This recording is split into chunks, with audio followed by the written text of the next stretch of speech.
Hola! Toleleje, toleleje. Kunin at basahin, kunin at basahin. Ako po si Kuya Sam Pagaduan, ang inyong kasama sa ating lumalim at mamunga Gospel Reflection. Ngayon ay May 11, 2026. Ang mabuting balita ng Panginoon ayon kay San Juan, chapter 15, verse 26, hanggang chapter 16, verse 4. Noong panahong iyon, sinabi ni Jesus sa kanyang mga alagad, "Ngunit ang patnubay, ang Espiritu ng katotohanan, ang paparito mula sa Ama. Susuguin ko siya sa inyo buhat sa Ama, at siya ang magpapatotoo tungkol sa akin, at magpapatotoo rin kayo tungkol sa akin sapagkat sa pasimula pa'y kasama ko na kayo. Sinasabi ko ito sa inyo upang huwag kayong mawalan ng pananalig sa akin. Palalayasin nila kayo sa mga sinagoga. Darating ang panahon na ang sinumang pumatay sa inyo ay mag-aakalang naglilingkod siya sa Diyos. At gagawin nila ito sapagkat hindi nila nakikilala ni ang Ama. Ito ang sinasabi ko sa inyo upang pagdating ng oras na gawin nila, maalala ninyong ipinagpauna ko na ito sa inyo." Ang mabuting balita ng Panginoon. Pinupuri ka namin, Panginoong Hesukristo.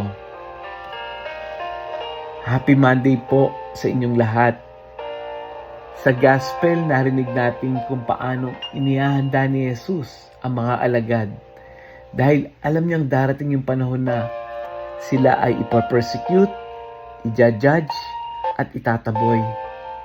Pero bago niya sabihin yung tungkol sa mga pagsubok, sa mga persecution na darating, ipinangako niya muna ang pagdating ng Espiritu Santo, ang tagapagtanggol. Hindi niya sinabing walang mangyayaring masakit. Hindi niya sinabing, "Nako, pag pinangaral niyo yung gospel, maiintindihan kayo, i-accept kayo."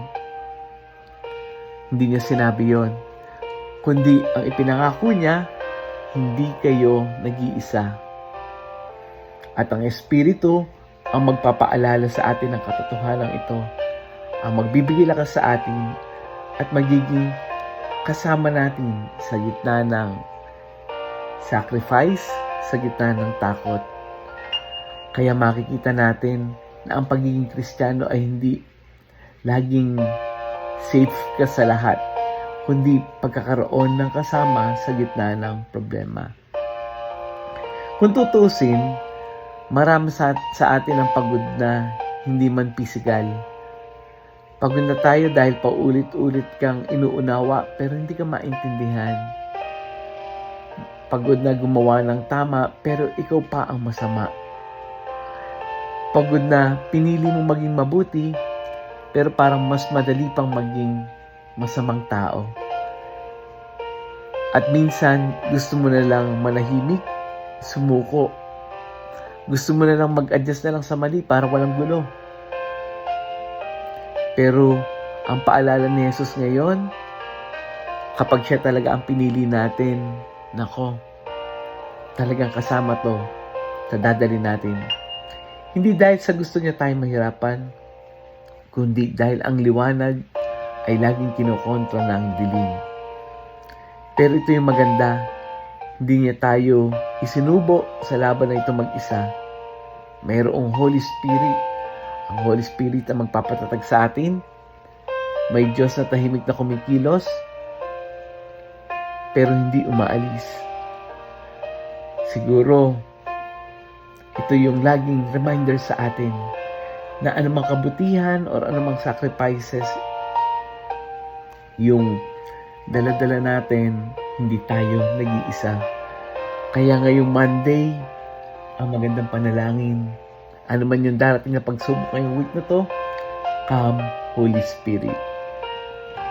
Let us pray. Panginoon, kapag napapagod kaming tumayo sa tama, kapag nasasaktan kaming hindi maintindihan, lagi kami nami-misunderstood, Ipaalala mo sa amin na hindi kami nag-iisa. O Holy Spirit, ikaw yung aming lakas sa panghihina, kapayapaan sa kaguluhan, at tapang sa gitna ng takot. Tulungan mo akong manatiling tapat kay Jesus, kahit mahirap, kahit masakit. Amen. Friends, kung ikaw ay napalakas ng reflection na ito, baka meron kang kakilalang tahimik ding lumalaban ngayon. Yung tipong pagod na sa buhay, they are always misunderstood, o malapit ng sumuko sa pananampalataya. Huwag nating sarilinin ang Word of God. Share natin yung audio gospel na ito. Share natin ito sa ating mga kaibigan, sa ating mga kakilala, sa ating mga GC, sa ating mga classmates, yung mga ka-reunion natin, kamag-anak, kaibigan. Muli, ako po si Kuya Sam Pagaduan, lagi nag-aanyaya.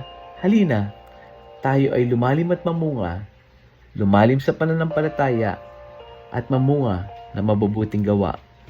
God bless us all.